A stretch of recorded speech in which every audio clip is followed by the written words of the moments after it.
অন্তরা আর রাহুলের বিয়ে হয়েছিল 5 বছর আগে। প্রথম 2 বছর ছিল রূপকথার মতো। রাহুলের হাসি, অন্তরার খুনসুটি আর দুজনের একসঙ্গে কাটানো সন্ধ্যাগুলো যেন ছিল ছবির মতো। কিন্তু সময়ের সঙ্গে জীবনের ব্যস্ততা এসে পড়ল। রাহুলের অফিসের চাপ, অন্তরার নিজের ক্যারিয়ার, দুজনের মধ্যে কথা কমতে লাগলো। ছোট ছোট ঝগড়া বড় হয়ে উঠল। একদিন রাতে রান্নাঘরে একটা ভাঙা প্লেট নিয়ে তাদের তুমুল ঝগড়া হলো।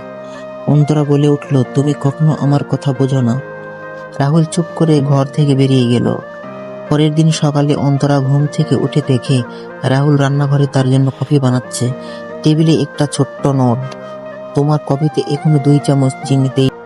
অন্তরার চোখ ভিজে এলো। সে বুঝলো রাহুল হয়তো কথায় সব বোঝাতে পারে না, কিন্তু তার ভালোবাসা এখনো অটুট।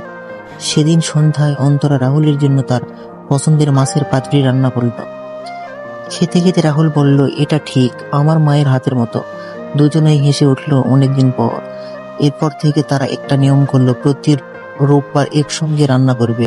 কখনো ভুল হতো, কখনো তরকারিতে নুন বেশি পড়তো, কিন্তু হাসি আর গল্পে সেই রান্নাঘর হয়ে উঠলো তাদের ভালোবাসার জায়গা। একদিন রাহুল বলল, জানো, এই ছোট ছোট মুহূর্তগুলোই আমাদের সম্পর্ককে বাঁচিয়ে রাখে। বছর ঘুরে গেল। এক সন্ধ্যায় অন্তরা আর রাহুল বারান্দায় বসে চা খাচ্ছিল।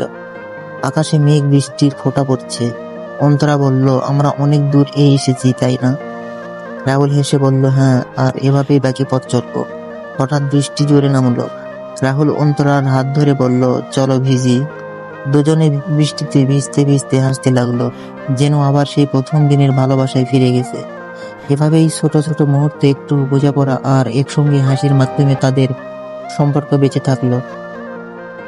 কারণ ভালোবাসা মানে শুধু বড় বড় প্রতিশ্রুতি নয়, মাঝে মাঝে এক কাপ কফি, একটা হাসি আর একসঙ্গে বৃষ্টিতে ভেজাও।